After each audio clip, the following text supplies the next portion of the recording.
ఇదేమో శంకర్ గారి అనిశెట్టి శంకర్ గారి కొన్ని వ్యాసాలు. ఇది డైరెక్ట్గా ఇంగ్లీష్లోనే రాసినట్టున్నారు. ఇవి ఒక 6 వ్యాసాలు ఇందులో ఉన్నాయి. ఈ అనువాద వ్యాసాలు ఒక 16. ఈ పుస్తకం ఈ వ్యాసాల పుస్తకం 20 రూపాయలు. ఈ అనువాద వ్యాసాల పుస్తకం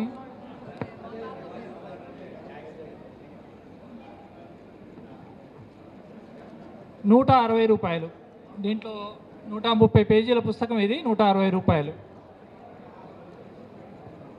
అయితే నాకు ఈ ఉదయమే ఈ పుస్తకం చూసినందుకు ఈ పరిచయం కొంచెం అననుకూలతోనే ఈ పరిచయం చేస్తున్నాను. పైన తిప్పడం మాత్రమే జరిగింది ఈ వ్యాసాల గురించి. అయితే ఇందులో ఈ వ్యాసాలన్నీ కూడా ఒక ప్రజాస్వామిక దృక్పథంతో రాసిన వ్యాసాలు. ఇవి చాలా అంటే పుస్తకం పైనే ఉన్నట్టు వేరీడ్ వ్యూస్, భిన్న అభిప్రాయాలకు సంబంధించినవి. కాబట్టి భిన్న అభిప్రాయాలు అంటే ఒకే విషయంలో భిన్న అభిప్రాయం అని కాదు, ఒక్కొక్క విషయం మీద రచయితలు రాసిన వ్యాసాలకు అనువాదము. ఇందులో ఈ పుస్తకంలో ఇఫ్ట్ ప్రసాద్ గారు రాసినవి ఒక 3 వ్యాసాలు ఉన్నాయి. వివి రాసినవి, వరవరరావు గారు రాసినవి 2 వ్యాసాలు ఉన్నాయి. ఇంకా నిజామాబాద్ లచ్చయ్య గారు, కొండలు, ఐలయ్య, కాసీము, కె శ్రీనివాస్ గారు వీళ్ళంతా రాసిన వ్యాసాలు ఇందులో ఉన్నాయి. వ్యాసాల అనువాదాలు. ఇందులో కాసీము రాసిన వ్యాసం మన 2016లో ఇక్కడి నుంచి ఫ్యాక్ట్ ఫైండింగ్ కోసం దుడ్డు ప్రభాకరు, బల్లా రవి, చిక్కుడు ప్రభాకరు వీళ్ళంతా వెళ్ళినప్పుడు వాళ్ళని అరెస్ట్ చేసిన సందర్భంలో కాసీము వాళ్ళ గురించి రాసిన వ్యాసం ఉంది. ఇది దీని అనువాదం ఇది. తర్వాత ప్రసాద్ గారు 3 వ్యాసాలు రాశారు. ఇందులో 4 వ్యాసాలు రాశారు. ఒకటి కాశ్మీర్ గురించి, కాశ్మీరులో 370 ఆర్టికల్ రద్దు, ఇదంతా బీజేపీ ఎజెండా ఎట్లా అయితే అని అంటూ ప్రసాద్ గారు ఆ కాలంలో అంటే బాలగోపాల్ గురించి కూడా ప్రస్తావిస్తూ ఎంత విస్తృతంగా కాశ్మీర్ గురించి, కాశ్మీర్ స్వయం ప్రతిపత్తి గురించి లేదా వాళ్లకు అటానమీకి సంబంధించిన విషయాలను ఎంత బాహాటంగా మాట్లాడగలిగే వాళ్ళము. కానీ ఇప్పుడు ఆ పేరు మాట్లాడితేనే, అది తీస్తేనే దేశద్రోహం కేసు పెడుతున్నారు. ఇది జేఎన్యూకు సంబంధించి ఎట్లయితే వాళ్ళు అక్కడ నినాదాలు ఇచ్చారు అని చెప్పేసి వాళ్ళ మీద కన్నయ్య కుమార్ని అరెస్ట్ చేశారు, అట్లే ఉమర్ ఖలీద్ని అరెస్ట్ చేశారు. ఆ విషయాన్ని గురించి ప్రస్తావిస్తూ ఈరోజు కాశ్మీర్ గురించి, ఆ ప్రజల హక్కుల గురించి మాట్లాడము, వాళ్ళ అటానమీ గురించి మాట్లాడమే నేరం అయిపోయింది అని ఈ ప్రసాద్ గారు ఒక వ్యాసంలో రాశారు. ఇంకో వ్యాసంలో మనం ఈరోజు మన ఆర్థిక వ్యవస్థ గురించి మాట్లాడుతున్నప్పుడు సాధారణంగా నల్లధనం గురించి ఎక్కువగా చర్చలోకి వస్తుంటుంది. అంటే నల్లధనం అనేది పెట్టుబడిదారులు ఈ నల్లధనం ద్వారా పెద్ద ఎత్తున సంపదను పోగేసుకుంటున్నారు అని. కానీ అసలు నల్లధనం సరే, అసలు తెల్లధనమే పెట్టుబడిదారులు పోగేసుకుంటున్న పెద్ద సంపద. అంటే అది ఆ తెల్లధనం రూపంలోనే నల్లధనం కంటే చాలా పెద్ద ఎత్తున శ్రామికుల శ్రమ దోపిడీ చేసి అది మనకంటే ట్యాక్స్ కట్టే, అంటే వాళ్ళు కోట్ల ట్యాక్స్ కట్టే ధనమైనా సరే, ఆ తెల్లధనమైనా సరే అది వాళ్ళు ఆర్జించింది కాదు, అది శ్రమజీవుల దోపిడీ వల్లనే వాళ్ళు తీసుకుంటున్నది. కాబట్టి ఇది white money is dangerous than black money అని, అంటే అది ఒక ప్రసాద్ గారి ఆ వ్యాసానికి అది అనువాదం. అయితే ఇంకొకటి భగత్ సింగ్ అమరత్వం పొందిన 90వ వర్ధంతి సందర్భంగా కూడా ప్రసాద్ రాసిన వ్యాసం ఇందులో ఉంది. దాంతోపాటు బూర్జువా ప్రజాస్వామ్యం, దీనికి సంబంధించి కూడా ప్రసాద్ గారు రాసిన వ్యాసాలు ఇందులో ఈ 4 వ్యాసాలు ఇందులో అనువాదం అయ్యి ఉన్నాయి. అట్లాగే భారతీయులందరూ హిందువుల అని ఐలయ్య రాసిన వ్యాసానికి కూడా ఇందులో అనువాదం ఆల్ ఇండియన్స్ హిందూస్ అని ఉంది. ఇందులో మోహన్ భాగవత్ అంటే ముందటి ఆర్ఎస్ఎస్ సరసంఘచాలకుల కంటే భిన్నంగా వైఖరి తీసుకుంటూ, భిన్నంగా అంటే పైకి భిన్నంగా, అంటే ముస్లింలందరూ కూడా వాళ్ళు కూడా హిందువులే, కానీ ఈ ఇక్కడి దేవుణ్ణి ఒప్పుకుంటే ఇక్కడిది ఇది ఇట్లా అట్లా అని చెప్తూ రాసిన వ్యాసాన్ని, ఐలయ్య రాసిన వ్యాసాన్ని ఇందులోకి అనువాదం చేశారు. అంతే దాంతోపాటు జైలుకు సంబంధించి కూడా ఒక వ్యాసం ఉంది. కామ్రేడ్ రాజన్న వరంగల్ జైల్లో ఉన్నప్పుడు అక్కడ సంబంధించి జైల్లో జరిగిన పోరాటానికి సంబంధించి అవి అక్కడ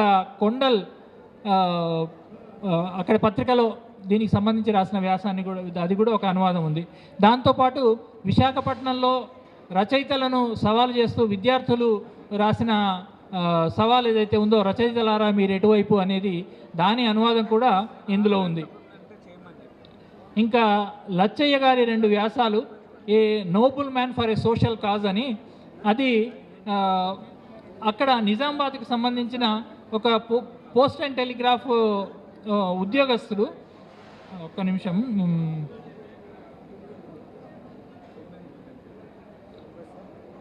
కామ్రేడ్ సయ్యద్ బందే అలీ అని, ఆయన ఒక నిజమైన కార్మిక నాయకుడు అని, ఆయన పిఎన్టీలో టెలికాం ఎంప్లాయీగా పనిచేస్తూ ఎట్లా అందరినీ కూడగట్టేవాడని, అక్కడి టెలికాం ఎంప్లాయీస్ హక్కుల కోసం ఎట్లా పోరాటం చేసేవాడని, అంతేకాకుండా ఆయన మంచి గాయకుడు, అట్లా చాలామందిని కూడగట్టి తన గాత్రంతో కూడా కార్మికుల సమస్యల్ని, ఎంప్లాయీల సమస్యల్ని పేర్కొంటూ ఎట్లా ఇచ్చేశాడని ఆయనకు ఒక నివాళిగా నిజామాబాద్కే చెందిన లచ్చయ్య రాసిన వ్యాసాన్ని ఏ noble man for a social cause అనే పేరుతో అనిశెట్టి శంకర్ గారు అనువదించారు. అట్లాగే లచ్చయ్య గారే రాసిన ఇంకొక వ్యాసము, అంటే ప్రజాస్వామ్యాన్ని రక్షించడానికి ఎటువంటి ఎలక్టోరల్ రిఫార్మ్స్ తీసుకురావాలని, దానికి సంబంధించిన ఎటువంటి సంస్కరణలు తీసుకురావాలి అని అదొక వ్యాసం ఇందులో ఉన్నాయి. ఇవి దీంతోపాటు రావణుని విమానాలు ఉండగా రఫేల్ ఎందుకు అని,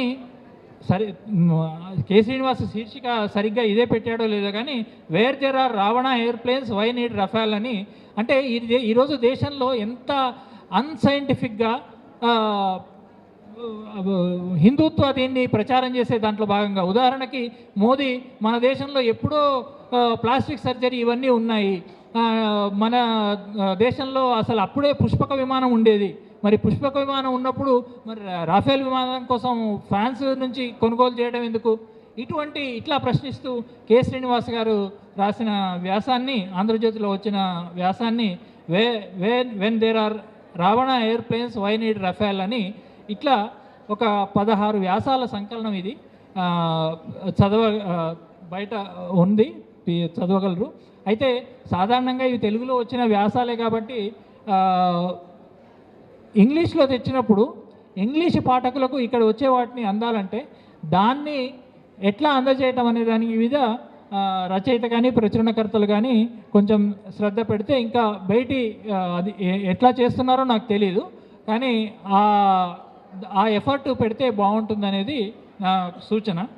అట్లాగే ఇంకొక పుస్తకం ఇది తన అభిప్రాయాలు, అనిశెట్టి శంకర్ గారు వివిధ విషయాల మీద, ఒకటి మాధ్యమం మీద, అంటే చదువులో ఈరోజు ఇంగ్లీష్ మీడియం మీద ఎట్లయితే ప్రతి ఒక్కరూ ఇంగ్లీష్ మీడియంలో చదువుకుంటేనే ప్రగతి అనే దీంట్లో మాట్లాడుతూ ఉన్నది, ఆ క్వశ్చన్ని అడ్రస్ చేస్తూ ఈ వ్యాసం ఉంది.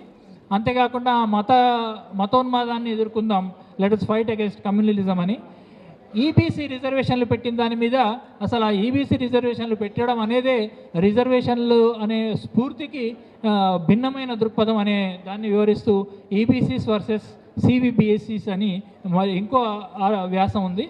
అంతేకాకుండా ఆ మధ్యకాలంలో మేము ఇంత పెద్ద విగ్రహం, అంటే సర్దార్ పటేల్ విగ్రహము గుజరాత్లో మోదీ ఎన్నో అడుగుల విగ్రహం పెడితే దానికంటే పెద్దది బాంబేలో ఛత్రపతి శివాజీ విగ్రహం సముద్రం మధ్యలో పెడతామని వాళ్ళు పోటాపోటీగా విగ్రహాలను ఏదైతే పెట్టే ప్రపోజల్ ఉందో దాని మీద టాలెస్ట్ అని మరో వ్యాసము, దాన్ని వివరిస్తూ ఇట్లా వ్యాసాలు ఉన్నాయి. దాంతోపాటు మరో 3 వ్యాసాలు,